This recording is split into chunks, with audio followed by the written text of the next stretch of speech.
ചർച്ച ചെയ്ത നമ്മോട് നൽകിയ ഉപദേശം ഭാര്യ ഭർത്താക്കളുടെ ജീവിതത്തെ കുറിച്ച്, ഭാര്യ ഭർത്താക്കൾ എങ്ങനെയാണ് ജീവിക്കേണ്ടത്, ഏതൊക്കെ രൂപത്തിലാണ് അങ്ങോട്ടും ഇങ്ങോട്ടും പരസ്പരം പെരുമാറേണ്ടത് എന്ന ഒരു വിഷയമാണ് നമ്മുടെ കുത്തുബയിൽ പറഞ്ഞത്. ഭാര്യ ഭർത്താവ് വിശദമായ ഖുർആൻ പറഞ്ഞു, അല്ലദീ ജഅലലക്കും മിൻ അൻഫുസിക്കും അസ്വാജ.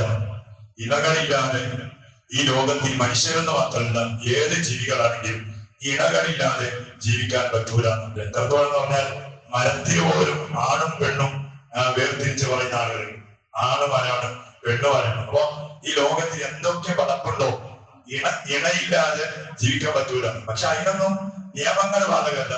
പക്ഷെ മനുഷ്യരാകുമ്പോ, മനുഷ്യ ഭാര്യ ഭർത്താക്കളാകുമ്പോ അവരുടെ ഇടയിൽ ജീവിക്കാനും പല നിയമങ്ങളും പല ചിട്ടകളും ചില മര്യാദകൾ പരിശുദ്ധമായി ദീനുൽ ഇസ്ലാം പഠിപ്പിച്ചിട്ടുണ്ട്. അതില്ലാതെ പോയാൽ നമ്മുടെ കുടുംബ ജീവിതത്തിൽ പല പ്രശ്നങ്ങളും പല ബേജാറുകളും അല്ലെ. ഒരു മനുഷ്യന്റെ ഏറ്റവും വലിയ ബേജാറ് തന്നെ, ഏറ്റവും വലിയ ബേജാറ് സ്വന്തം വീട്ടിലേക്ക് കടന്നു പോകുമ്പോ ആ വീട്ടിലേക്ക് കടന്നു ചെന്നപ്പോ നമ്മുടെ മനസ്സിന് സമാധാനം കിട്ടിയില്ല. അതാണ് ഏറ്റവും വലിയ ബേജാറ്. ഇതിനേക്കാൾ വലിയ ബേജാറൊന്നുമില്ല. ബാക്കിയൊന്നും നോ പ്രോബ്ലം. ചങ്ങായിമാർ ചോദിച്ച് അല്ലെങ്കിൽ അയൽവാസികൾ ചോദിച്ച് അതൊന്നും പ്രശ്നമല്ല. എന്ത് ചോദിക്കണമെങ്കിലും ഞാൻ ആ വീട്ടിലേക്ക് കടന്നു വരുമ്പോൾ നമ്മുടെ ഭാര്യ അവർ വെള്ളം അവർ തോർത്തും വല്ല കുടിച്ചിട്ട് നമ്മുടെ ഇങ്ങനെ ആ പുഞ്ചിരിയോടെ ഇങ്ങനെ കാത്തു നിൽക്കുന്നുണ്ടെങ്കിൽ എല്ലാം അവിടെ അസ്തമിച്ചു.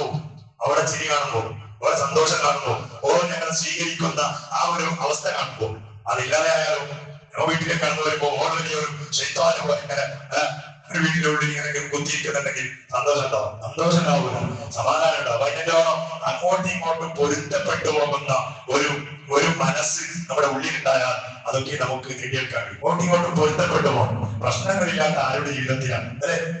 റമദാനിന്റെ ക്ലാസ്സിൽ പറഞ്ഞ് അഭിമായ തങ്ങളും ആയിഷ ബീവിയും പിണങ്ങിയ സന്ദർഭങ്ങൾ ഉണ്ടായിട്ടുണ്ട്. പക്ഷെ അഭിമായ തങ്ങളും ഖദീജ ബീവിയും പിണങ്ങിയ ഒരു സന്ദർഭം ഉണ്ടായിട്ടുണ്ട്. ഒരു സന്ദർഭം അവിടെയാണ് ഉണ്ടാകേണ്ടത്. കാരണം പ്രായത്തിൽ വളരെ വ്യത്യാസം.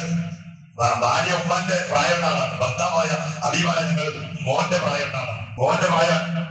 പക്ഷേ അവരുടെ ആ നീണ്ട ജീവിതം ആ ജീവിതത്തിൽ ഒരിക്കൽ പോലും അവരുടെ ഇടയിൽ ഒരു പ്രശ്നം വന്നിട്ടില്ല, ചൊടിക്കലുണ്ടായിട്ടില്ല, അങ്ങോട്ടും ഇങ്ങോട്ട് കുറ്റപ്പെടുത്തുന്ന ഒരു അവസ്ഥ ഉണ്ടായിട്ടില്ല.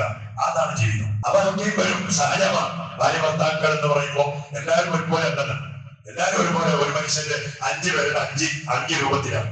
ഒരു ഉപ്പാക്ക് 5 മക്കളുണ്ടായാൽ 5 ആൾക്ക് 5 സ്വഭാവമാണ്. നമ്മൾ ഏതോ ഒരു ഉപ്പാന്റെ മോനെ നമ്മുടെ വീട്ടിലേക്ക് ഭാര്യയായി കൊണ്ടുവന്നതാണ്. അപ്പൊ ഒറ്റടിക്ക് നമുക്ക് അതെന്തോ ശരിയാക്കാൻ കഴിയില്ല അല്ലെ. അപ്പൊ നമ്മുടെ മുത്തുമൈന പറഞ്ഞു,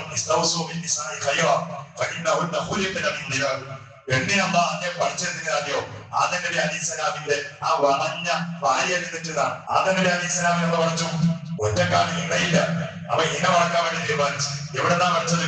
ആദം നബി അലൈഹിസ്സലാമിന്റെ ഒരു ഭാര്യ എടുത്ത് അതിൽ നിന്നിട്ടാണ് അവ്വാമ്മനെ പഠിച്ചത്. ഭാര്യ എന്ന് പറഞ്ഞാൽ അതിങ്ങനെ വളഞ്ഞിട്ടാണ്. അഭിമായ തങ്ങൾ പറഞ്ഞു, പെണ്ണിന്റെ സ്വഭാവം എപ്പോഴും വളവന്നെ ഉണ്ടാവുള്ളൂ. അത് വളവന്നെ ഉണ്ടാവും. അതിന് ഞാൻ എന്താക്കണം, കൂടുതലായി വളയാത്തതുപോലെ സോപ്പിട്ട് പോലീസിട്ട് വേറെ തണ്ണയോ അങ്ങനെ ആക്കിയിട്ട് അത് ഒപ്പിച്ച് കൊണ്ടുപോയാൽ അത് അഡ്ജസ്റ്റ്മെന്റിൽ നിൽക്കും. ഇല്ലെങ്കിലോ അഭിമായ തങ്ങൾ പറഞ്ഞു, പണിന്താപത്തെ തുണിയുമ നീ കല്യാണം കഴിഞ്ഞിട്ട് ഒറ്റ ദിവസത്തിൽ തന്നെ വളവെന്ന് ഒഴിച്ചിട്ട് നേരാക്കാൻ പോയാൽ തുമ്പി അത് പൊഴിഞ്ഞു പോകും. പൊഴിഞ്ഞു പോകുന്ന പറഞ്ഞാൽ എന്റെ വീട്ടിലല്ല, നിങ്ങൾ ബന്ധം പോകും, തരാൻ വേണ്ടി വരും, നിങ്ങൾ അങ്ങോട്ടും ഇങ്ങോട്ടും പിരിയേണ്ടി വരും. പിന്നെ അഭിമായ തങ്ങൾ പറഞ്ഞു, വഴി തറക്ക ഇരിക്കട്ടെ, ഒരു പെണ്ണല്ലേ ആവാമ്മനെ പഠിച്ചതല്ലേ, അങ്ങനെ ഇരിക്കട്ടെന്ന് പറഞ്ഞിട്ട് അങ്ങനെ ഉണ്ടായിരുന്നാലോ ഉണ്ടാകും, വല ഉപ്പിടിപ്പോ, പിന്നെ പ്രശ്നം. അപ്പൊ അങ്ങനെ എന്താക്കണം, സോപ്പ് ഇട്ടിട്ട് വേണ്ടതുപോലെ ഓരെ പറയണം അല്ലെ.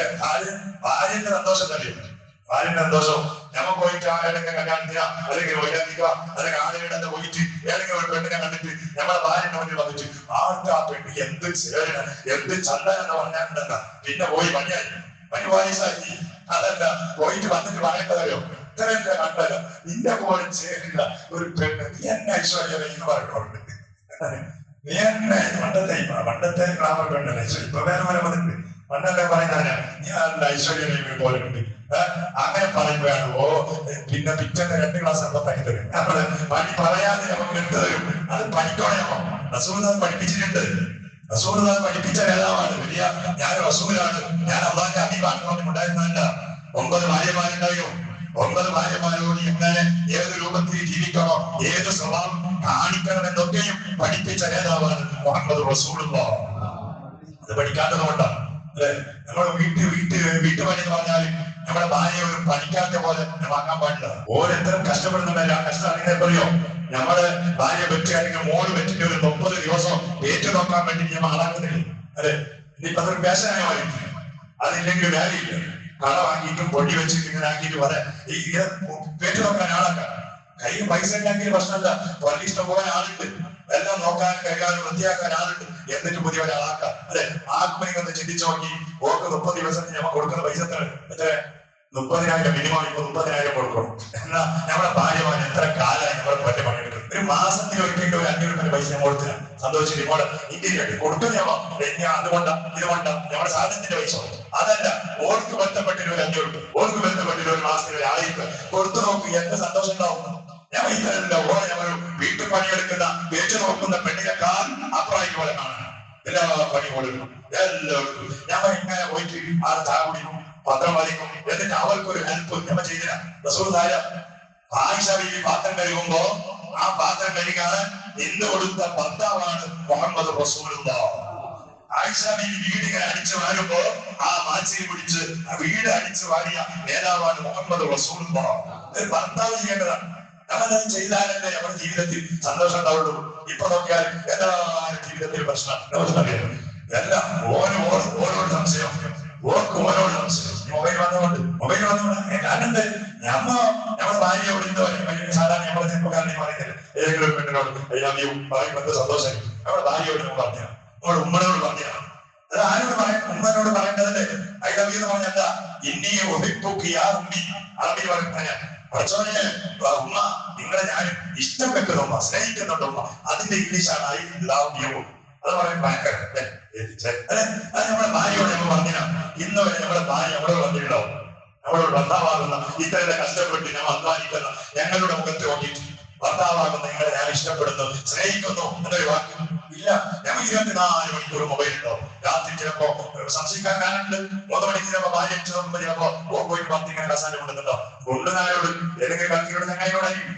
കാരണം 3 മണിക്ക് ഓ പറഞ്ഞ സമയത്ത് ഓനെ പറഞ്ഞാൽ വേണ്ടി തയ്യാറാവുന്ന സമയം അപ്പൊ വിളിക്കുന്ന ഓക്ക് സംശയം. ഈ 3 മണിക്ക് ഇയാൾ ആരോട് കൊണ്ടത്? അത് പിന്നെ വന്നിട്ട് ചോദിക്കുക. അത് മനസ്സിനെ വെച്ച് നോക്കും. പിന്നെ ഓരോ തുടങ്ങും ഞാൻ എന്തിനും ഇവിടെ നമ്മുടെ കുത്തുബിന് പറഞ്ഞു ഭാര്യ ഭർത്താവ് അങ്ങോട്ടും ഇങ്ങോട്ടും ചെയ്തു കൊടുക്കേണ്ട ഒരുപാട് കടപ്പാടുകളിൽ പറഞ്ഞു. ഭാര്യ ഭർത്താവിന് ചെയ്തു കൊടുക്കേണ്ടത് അറിയോ എന്താണ്? അല്ല യുവതീന നിങ്ങൾ വെറുക്കുന്ന ആളുകൾ അവരുടെ ബെഡ്റൂമിലേക്ക് കയറ്റാതിരിക്കാനാണ് ഒരു ഭാര്യ ഭർത്താവിനോട് ചെയ്യേണ്ട കടപ്പാട്. കാരണം ബെഡ്റൂം അത് ഭർത്താവിന്റെ മാത്രമുള്ളതാണ്. നിങ്ങൾ ചിലപ്പോൾ ചങ്ങായിമാരായിരിക്കും, അതിന് കടത്താനുള്ളതല്ല. ഒരു അന്യപുരുഷന്റെ മുഖത്തിൽ നോക്കിയിട്ട് നേരെ ഉണ്ടാൻ പാടില്ല എന്നാണ് പെണ്ണ്. സിക്കിയിലേക്കാവിലൊക്കെ കാണാൻ ആരെങ്കിലും ഒരു പുതിയ ആൾ വന്നാൽ പെണ്ണ് സംസാരിക്കേണ്ടതാണല്ലോ. ഓരോ നാവിലേക്ക് ബാറ്റ് വെച്ചിട്ട് സംസാരിക്കണമെന്നാണ് നാവിലേക്ക്. അതെന്താ കൊഞ്ഞായി ഇപ്പൊ വരാൻ വീട്ടിട്ട് വീണങ്ങനെ ഓരോ സൗണ്ട് കേട്ടിട്ടാണ്, ഓരോ വായിസ് കേട്ടിട്ട് എന്റെ സ്വീറ്റ് വായിസാണ്. ആദ്യം എന്തോ വൈമിസ്റ്റിക്ക് വന്ന കോളാൻ അതിന് മുടി നോക്കുന്ന നല്ല സൗണ്ട് ചേരുന്നുണ്ട്. അല്ല പിന്നെ അതോടുകൂടി ഒറ്റ പിടിയാണ്. പിന്നെ ഭാര്യ എപ്പോഴെപ്പോഴും മുഴുവൻ വേണ്ടല്ലേ നമുക്കൊരു മടി വന്നു. ഇസ്ലാം പറഞ്ഞു അന്യ പുരുഷൻ നമ്മുടെ വീട്ടിലേക്ക് വന്നാൽ നമ്മുടെ ഭാര്യ ഓരോട് സംസാരിക്കേണ്ടത് അവരുടെ ഒരു പേരുടെ നാവിൽ വെച്ചുകൊണ്ടുള്ളതാണ്. വേണ്ടി നോക്കി കൊഞ്ഞ വേണം. പിന്നെ ഓനെ മുണ്ടാൻ ഉദ്ദേശിച്ച ആളാണെങ്കിലും തിരിഞ്ഞു പോകും. എന്ത് വേണ്ടോ ഇതെന്ത് വയസ്സ് അല്ലെ? അവര് പറഞ്ഞാൽ ആകെ ഇന്ന് സംശയരോഗം. ഭാര്യക്ക് ഭർത്താവിനോട് സംശയം, ഭർത്താവിന്റെ ഭാര്യയോട് സംശയം. പൊരുത്തപ്പെട്ടു പോകാനുള്ള ഒരു മനസ്സ് നമ്മുടെ ജീവിതത്തിൽ ഇല്ലാതാണ്. അത് വെറും ഭാര്യ മാത്രം കുറ്റം പറഞ്ഞിട്ട് കാര്യമില്ല, നമ്മളതിന് പങ്കാളികളാണ്. ഇത് ഒരു ഭാഗത്ത് നമ്മൾ 50-50 നമ്മൾ അങ്ങോട്ടും ഇങ്ങോട്ടും പരസ്പരം പൊരുത്തപ്പെട്ടു പോകുന്ന ഒരു മനസ്സ് ഉണ്ടാക്കിയാൽ നമ്മുടെ ദാമ്പത്യ ജീവിതത്തിൽ വലിയ സന്തോഷം ഉണ്ടാവും. ഇത് നമുക്ക് ഏതായാലും നവൈമാവിനെ പോലെ കല്യാണം കഴിക്കാതെ ജീവിക്കാൻ നമുക്ക് പറ്റില്ല. കല്യാണം വേണ്ടി വരും. ഏതായാലും കഴിച്ചു കഴിച്ച് മക്കളായി വേറെ മക്കളായി എന്നിട്ട് ഇത്ര വയസ്സുകാലത്ത് പോലും ചൊടിച്ചിരിക്കുന്ന ആളുകൾ എന്റെ പൊരുത്തപ്പെട്ടു പോകാൻ കഴിയുന്നില്ലാത്തതാണ്. അപ്പൊ അത് പ്രത്യേകമായി ശ്രദ്ധിക്കേണ്ട വിഷയമാണ്. നമ്മുടെ ജീവിതത്തിന്റെ ഏറ്റവും വലിയ സന്തോഷം എന്ന് പറഞ്ഞാൽ നമ്മുടെ വീടാണ്. ആ വീട്ടിൽ കയറി ചെല്ലുമ്പോ നമുക്ക് സന്തോഷമില്ല. എന്താണ് അത് വലിയ പ്രയാസം എന്ന് പറഞ്ഞാൽ നമ്മുടെ നിസ്കാരത്തിനെ ബാധിക്കും, നമ്മുടെ നോമിനെ ബാധിക്കും, നമ്മുടെ വിവാദത്തിനെ ബാധിക്കും. എല്ലാത്തിനും പ്രശ്നം ഉണ്ടാവും. ഒരേ സന്തോഷിപ്പിക്കാം. പറഞ്ഞു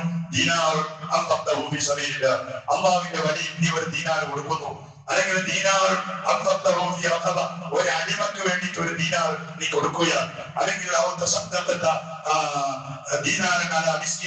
ഒരു മിസ്കീനായ മനുഷ്യനിക്ക് ഒരു ദീനാർ നീ സ്വതപ്പ് കൊടുക്കുന്നു. അവസാനം പറഞ്ഞു നിന്റെ ഭാര്യക്ക് നീ ഒരു ദീനാർ കൊടുക്കുന്നു. ഏതാണ് ഇതിന് ഏറ്റവും ക്വാളിറ്റി ഉള്ളത്? അള്ളാന്റെ പള്ളിക്ക് വേണ്ടി കൊടുക്കുന്നതാണോ? പാവങ്ങൾക്ക് കൊടുക്കുന്നതാണോ? അള്ളാന്റെ അടുത്ത് ഏറ്റവും കൂടിയുള്ളതല്ല. അത് പറഞ്ഞു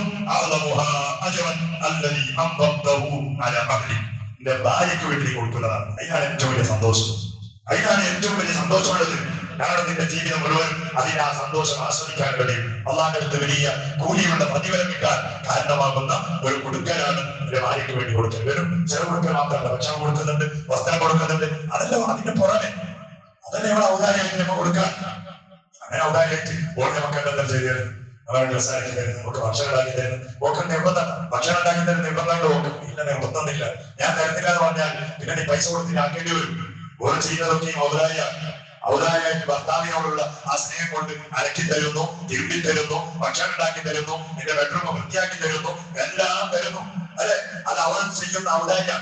അപ്പൊ നീ അവർക്ക് കൊടുക്കുന്ന ഔദാര്യമാണ് ഭക്ഷണങ്ങളും ചെലവുകളും. അത് മാത്രമല്ല, അവർ സന്തോഷിപ്പിക്കാൻ അവർക്ക് ഇഷ്ടമായിട്ട് നിങ്ങൾ കൊടുക്കണം.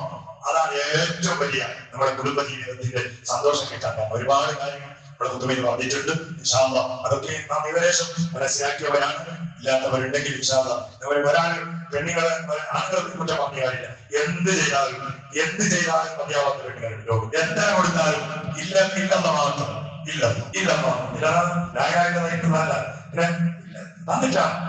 അതെയില്ല. ഭർത്താവിന്റെ ബുദ്ധിമുട്ട് നോക്കൂല, ഭർത്താവിന്റെ പ്രയാസം നോക്കൂല, ഓരോ പണിയെത്ര മാസം ശമ്പളം കിട്ടുന്നത് അതൊന്നും നോക്കൂല. കൊടുത്താൽ തടാക്കിട്ടോ ഇടാക്കി എങ്ങനെയാണെങ്കിലും പ്രശ്നമില്ല, എനിക്ക് ഇനിയും വേണം, എനിക്ക് കിട്ടണം എന്ന് ചിന്തിക്കുന്ന ഒരുപാട് സഹോദരിമാർ. അതേ പറഞ്ഞത് ആരും ഒരാളല്ല, രണ്ടാളും അഡ്ജസ്റ്റ്മെന്റ് ചെയ്താൽ മാത്രമേ നമ്മുടെ കുടുംബ ജീവിതത്തിൽ സന്തോഷം ഉണ്ടാവും. അഫു ചെയ്യുന്ന സ്വഭാവം വേണം. എപ്പോഴും നമുക്ക് സന്തോഷം ഉണ്ടാവില്ല. ചിലപ്പോൾ നമ്മുടെ ഭക്ഷണത്തിൽ കുറവുണ്ടാവും, നമുക്ക് ഭക്ഷണത്തിൽ ടേസ്റ്റ് കുറവുണ്ടാവും. ചിലപ്പോൾ നമ്മൾ വീട്ടിലേക്ക് കണ്ടു പോകുമ്പോൾ എപ്പോഴും ഉണ്ടാവുന്ന അവസ്ഥ ഉണ്ടാവില്ല. കാരണം ഓരോ വീട്ടിലും പ്രശ്നങ്ങളുണ്ടല്ലോ. പെണ്ണുങ്ങളുടെ ഉള്ളിൽ അവർക്ക് ശാരീരികമായ ബുദ്ധിമുട്ടുണ്ട്, മാസത്തിലൊരിക്കൽ വേദന കൊണ്ട് കിടക്കുന്ന പെണ്ണുങ്ങളുണ്ട്, അങ്ങനെ പല പ്രശ്നങ്ങളുണ്ട്. അതൊക്കെ നമ്മൾ മനസ്സിലാക്കേണ്ടവരാണ്. അതുപോലെയാണ് ഭാര്യ ഭർത്താവിനെ മനസ്സിലാക്കേണ്ടത്. എപ്പോഴും തിരിച്ചു വരിക. ചിലപ്പോ പണിക്ക് പോയിട്ട് രാവിലെ ഇന്നലെ ഒരു പെട്രോൾ ഡീസൽ ഇട്ടോടെ. അപ്പൊ ഞാൻ പല ആളുണ്ട്. അപ്പൊ ഒരു ചെറുപ്പക്കാരനാണ്, ഓങ്ങനെ പണിയുടെ ഇടയിലെന്തോ കുറച്ച് മൊബൈൽ ഞാൻ നോക്കിപ്പോ ഞങ്ങളുടെ മുന്നിൽ വെച്ചിട്ട് സുബ്ഹാനല്ലാഹ് ആ ചെറുപ്പക്കാരനെ അവിടുത്തെ സീനിയറായ ആൾ എങ്ങനെ കുറ്റം പറഞ്ഞാൽ ഞാൻ കേൾക്കുമ്പോൾ നമുക്ക് എന്നെ വരാറുണ്ട്. ഒരു പണിക്കാരനോട് അങ്ങനെ പെരുമാറാൻ പാടില്ല. ഒരു സൗകര്യം വേണ്ടേ? അങ്ങനെ പറയാൻ ആളില്ലാത്തവരെന്ന് പറയാലോ. പക്ഷെ ആ ചെറുപ്പക്കാരൻ്റെ ആ ടെൻഷൻ ചിലപ്പോൾ നമ്മൾ രാത്രി പണിക്ക് പോകുമ്പോൾ അത് കാണും, പണിക്ക് പോകുമ്പോൾ ആ ടെൻഷൻ കാണും. അപ്പൊ അതൊക്കെ മനസ്സിലാക്കുന്നവളാകണം എന്റെ ഭാര്യ.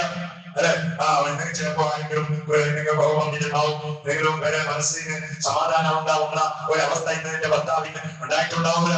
അതൊക്കെയും അവളും മനസ്സിലാക്കുന്നവളാകണം. അപ്പൊ നമ്മുടെ ജീവിതം നല്ല റാഹത്തോടു കൂടിയുള്ള ജീവിതമാക്കാൻ പറ്റും. അല്ലാഹു തആല നമുക്ക് അങ്ങോട്ടും ഇങ്ങോട്ട് ഭാര്യ ഭർത്താക്കൾ ഏത് രൂപത്തിലാണോ പൊരുത്തപ്പെട്ട് ജീവിക്കേണ്ടത് ആ രൂപത്തിലുള്ള സ്വഭാവം അല്ലാഹുവേ നമ്മുടെയും നമ്മുടെ ഭാര്യമാരുടെയും കൽവിൽ നീട്ടുന്നവരുടെ അല്ലാഹു ഏറ്റവും വലിയ സന്തോഷമാണ് പഠിച്ചവന് ആ ജീവിതം. അല്ലാഹ് മഹാന്മാരും അവരുടെ സ്വാധീനങ്ങൾ അവരുടെ ഭാര്യമാർ അലിയാതങ്ങൾ ഫാത്തിമ ബീബി മഹാന്മാരായ പ്രവാചകന്മാർ അവരുടെ ഭാര്യമാർ ഒരിക്കലും സന്തോഷത്തോടെ ജീവിച്ചു കാണിച്ചവരാണ്. അതുപോലെ മാതൃകാപരമായ ജീവിതം നയിക്കാൻ നമുക്കും അല്ലാഹ് നമ്മുടെ ഭാര്യമാർക്കും നീ തൗഫീഖ് നൽകണേ അല്ലാഹ്. എത്രയോ ആളുകൾ ഭാര്യമാർ മരിച്ചുപോയവരാണ് പഠിച്ചവനെ. എത്രയോ ഭാര്യമാരുടെ ഭർത്താക്കൾ മരിച്ചു പോയിട്ടുണ്ട്. അവർക്കെല്ലാം നീ സ്വർഗം നൽകണേ അല്ലാഹ്, മഗ്ഫിറത്ത് നൽകണേ, മഗ്ഫിറത്ത് നൽകണേ അല്ലാഹ്. ആമീൻ ബിറഹ്മതിക യാ അർഹമർ റഹീമീൻ യാ റബ്ബി മുസ്തഫ മുഹമ്മദ്.